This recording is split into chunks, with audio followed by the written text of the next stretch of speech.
Greetings, fellow YouTubers. Good morning, good evening, good night, good summer, good whatever. It's James Keeling here, and I'm doing another episode on how we can start exploring the Nether. Let's get crafting.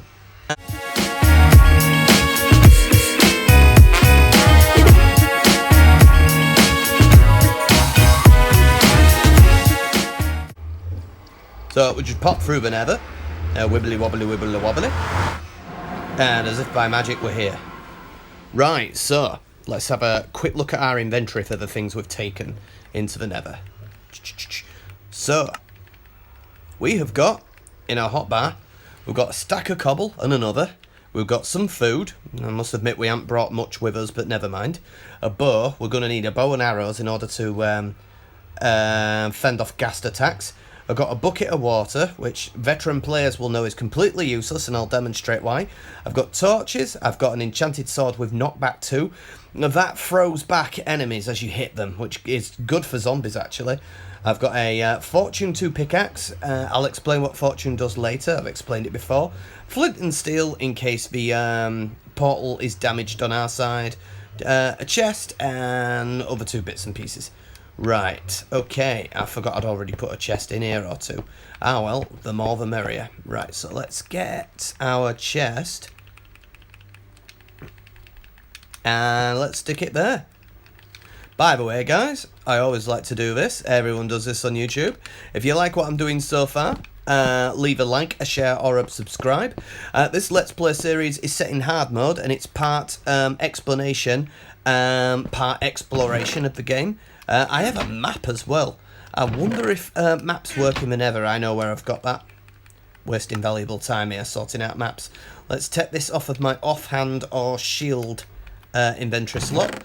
We won't be needing this. While we'll talk about things that we won't need, I want to give you another tip. Buckets of water do not work in Minecraft. Watch. It just evaporated. Which makes sense when you're in a world that's very hot and made of lava. But we'll keep this on us because we could get a bucket of lava as a fuel source. Now, this is where I came in, and I made a very crude, like, physical shield against my... I can't think today. I usually just ramble through everything.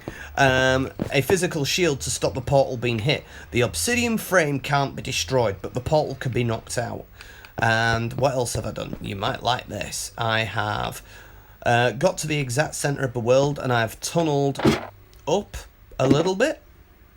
Let's see where I've got to. Get to, I think, level 66, and this is going to be a floor. I like the 6s on these games. 76. You see, I'm starting to build a tower into the Nether rock. Nether rack, should I say. That's this red cobblestone stuff. And then later on down, I have started, where there's empty spaces, producing a stone brick tower. And what I've done is I just put a couple of gravel... Ooh, I thought you were actually on the ceiling then. A couple of gravel pillars down, come down by removing one, put ladders up another gravel pillar, started replacing everything with stone bricks, and then replaced this with stone bricks and put the ladders back on. And I'm making myself a small platform so that I've actually got somewhere central that I am going to, from now on, refer to as the Nether Hub. And the Nether Hub will grow as I need it to. So, what we're doing exploring the Nether. Now, I have limited volume while I'm recording from the phone, so you might hear a ghast before I do. So, you'll have to bear with me. That was just an app giving me a little notification. I'm not going to talk about that app at all because they don't sponsor me, and to be honest, I need to delete it. It's probably a good app, but it was one of those that has a subscription charge? A prescription charge? Never mind. So, I can only venture so far before adventuring gets difficult, and this is going to be the purpose of the tower. I'm going to be building bridges, or what I call Nether railways, out from the central hub. They're going to be massive, great big unsupported bridges with rail tracks on them, and they are going to head out in all directions. So, until I can get the resources together to get that, I'm going to dig through the netherrack to form little crevices and ledges where I can move around in relative safety. I say relative safety, I've got to be careful. and make sure that I'm always looking down in case I fall off of something. And I'm on fire. Why am I on fire? I think something just lit on fire. Right. Oh, it was a ghast. Like I say, I had very limited volume, so I didn't hear that ghast attack. There he is. I forgot to mention that the bow has an enchantment of punch 1 on it. Oh, I also forgot to mention it's a fresh suit of iron armour, because my iron armour was damaged, but I've not enchanted it. Because, well, basically, I prefer doing all my enchanting on diamond tech, as I call it. Right, I'm going to have a little bit of mining. Now, I've got Fortune 2, and if we have a look, if I'll not pick it up... right. Bear with me. I can demonstrate this in the hotbar far better. I didn't have any quartz, and I've mined 2 blocks, and instead of getting 2 quartz from it, I've got 5. So the Fortune ore is brilliant, and this also... Fortune enchantment, should I say. And this also works on diamonds. Ooh, there's some glowstone that's easy to get. We'll just hop down here and get that. And that just took me up to 6. Let's get the glowstone as well. I like glowstone. Yeah. Bear with me while I get some netherrack. It's always better to mine this with the Silk Touch enchantment on a pickaxe, but I don't have that yet, so we'll settle for just a pickaxe. Lovely glowstone. I like the new texture. The other texture looked dark, considering this is one of the highest level light sources in the game. All blocks have the same light source, 15. All things like your torches, they have a light level of 14. Redstone torches that we've not seen yet on this playthrough have a light level of 7, I believe. And 7 is just about where mobs start. So it gets dark enough to for mobs to spawn, is what I meant to say. I'll be very careful on exactly how you deliver the information when you're talking, otherwise you end up saying things just a tiny bit backwards. Right, okay, we've got another ghast and another big open space. Let's just focus on seeing what this ghast is doing first. There we go, you're dead, and let's go over there and see if you've dropped a ghast here, because they are very valuable. Now, the point of this episode is I'm trying to find... I've got a shovel, haven't I? I'm trying to find a structure called a Nether Fortress, which is like a dark purple structure made out of brick blocks. Nether brick blocks? Nether brick? Nether brick blocks, yeah. So, it's basically a dungeon that's generated at random... as a structure, and there's lots of goodies in there, which is one of the reasons I'm harvesting soul sand when I find it. I need about 16 blocks of soul sand for now, and may in the future need a lot more, because Neverwart, when we find it, grows on soul sand exclusively, and it looks like little screaming faces, kinda. So I'm trying to move forwards in the direction of where I'm looking right now, and I'm looking for any traces of Nether Fortress. Now, if you've got a low light level in the room, it helps you to see the Nether better. And if you've got your game on your highest brightness setting, it can also help you with tracking down this elusive structure. So we're just going to keep on moving. And I've noticed that my hunger has deteriorated a lot, so I'm very hungry. So let's top this up. Quite well. I normally die 1,000 deaths in the Nether. So, there's a ghast up there. There's a way of getting about. Quartz ore. This might not be too interesting to watch another player, but I always find exploring the Nether is quite a rewarding challenge. This Nether quartz ore that you see exactly where my cursor is, this doesn't just form at the surface of these caves. Right, it forms everywhere in the Nether. So if you want to go digging for like 30, 40, 50 metres into a netherrack wall or ceiling or whatever, there's a chance that you'll find them. Just be aware there are single block-sized pockets of lava in the netherrack itself, and they could just spill out everywhere. You've got to be very careful. Speaking of which, this is one that has not actually spilled out everywhere. The game has forgotten to tell the lava it needs to flow. So what we're going to do is we're going to have a demonstration of just how fast this flows by putting a block there and getting rid of it. And look how fast this flows. You can run away from this, but you need to be very careful what you're doing. Never leave yourself in a position where you've got nowhere to go. So what we're going to do is we're going to collect that, and just as fast as it flowed, it disappears. We've got another one over here. The Nether is an amazing place for getting lava as a fuel source. Whoa, I'm on fire. Now, is that because I'm being attacked or because I was dumb enough to walk into fire? It's because I'm dumb. Right, we're going to keep on going and keep on going. Gassed. I don't like these things.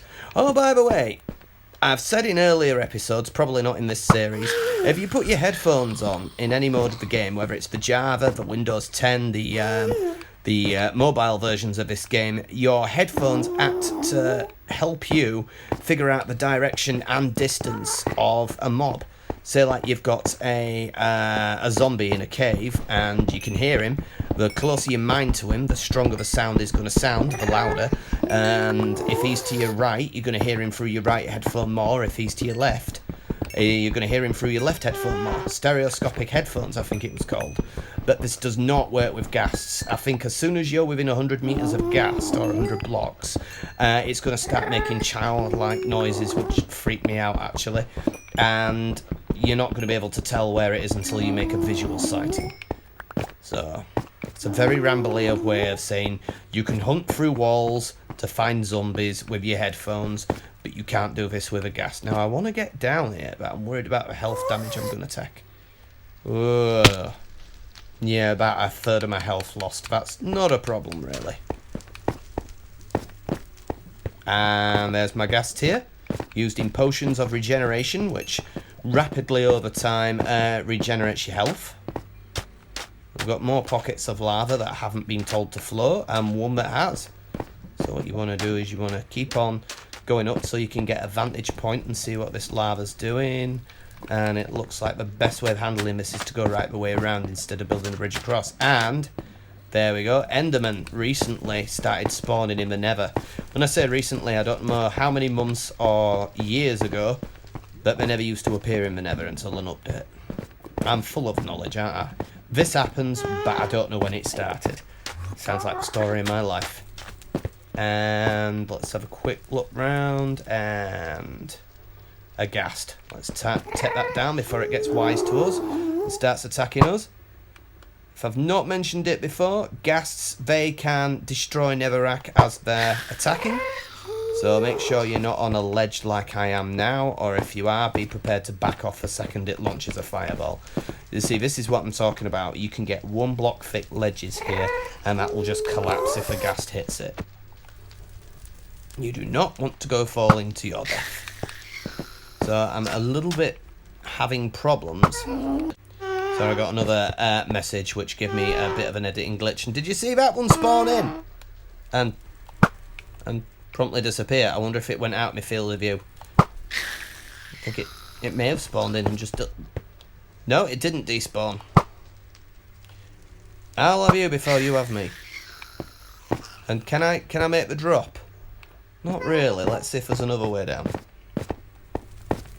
So I'm continuing to press forward in one direction roughly, and with me building a Nether hub right in the centre of my world. I can't actually get lost because I can just return to the centre of the world. It could be difficult to make my way back because I might have to mine through a load of Netherrack and forge a new route. On a multiplayer game, you might want to keep your coordinates on screen, or if you're on the Windows 10 version or Java version, press your F3 and you'll get your coordinates as part of the debug menu. And write your coordinates down, or memorise them, for where your Nether portal finds a twin in the Nether. And bearing in mind, your Nether portal might be somewhere that close to another player's Nether portal that you actually end up at their Nether side portal, which can be a bit of a problem if they like to lock it all off and protect their land with protection plugins, but that doesn't apply to this. I'm just rambling. So we're going to move. And attack another ghast. Boo. You really need to get your act together, Mr. Ghast. You could have launched a fireball at me at least once. Is there a ghast tier down there?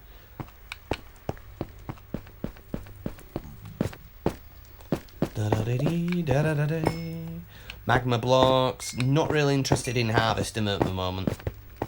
If I'm going to have a Fortune 2 pickaxe that's eventually going to wear out, I'm going to be, saving that for ore blocks. I could probably kill that Enderman, but I don't want to be bothered with that.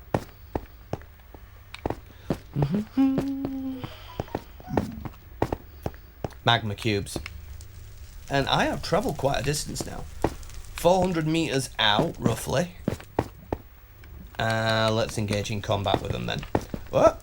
That one just landed itself in the drink, but it was not going to take any damage by being in lava. Consequently, there's a potion that I'm after, which you have to go into the Nether Fort.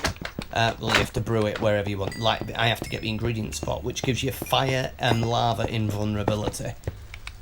And that can last for up to 8 minutes, depending on how you like to brew your potion. And I want that, so I can go for a swim in lava. Oh dear. That could have ended badly. And I'm still being chased by magma cubes, I think. So you've got to be careful. You can't just go running around the Nether like I am now. And this is interesting. Another thing, mushrooms will grow freely here. Put some mushrooms in your base. Get yourself a... Excuse me, I just had another notification. For those of you who don't know, on my iPhone, if I put Do Not Disturb on my phone, Minecraft crashes in about 30 to 60 seconds of playing, which is not good for filming. As I was saying, mushrooms. You want to put a small mushroom farm near where you are, tailor it to the size you need it, get some wooden bowls, mushroom stew. You'll never run out of food in the Nether. Should have brought some bowls, actually. There's gas, and what's that in the distance? You guys might be able to see this better than me, but I think where my cursor is, I may have found a Nether Fortress. I think.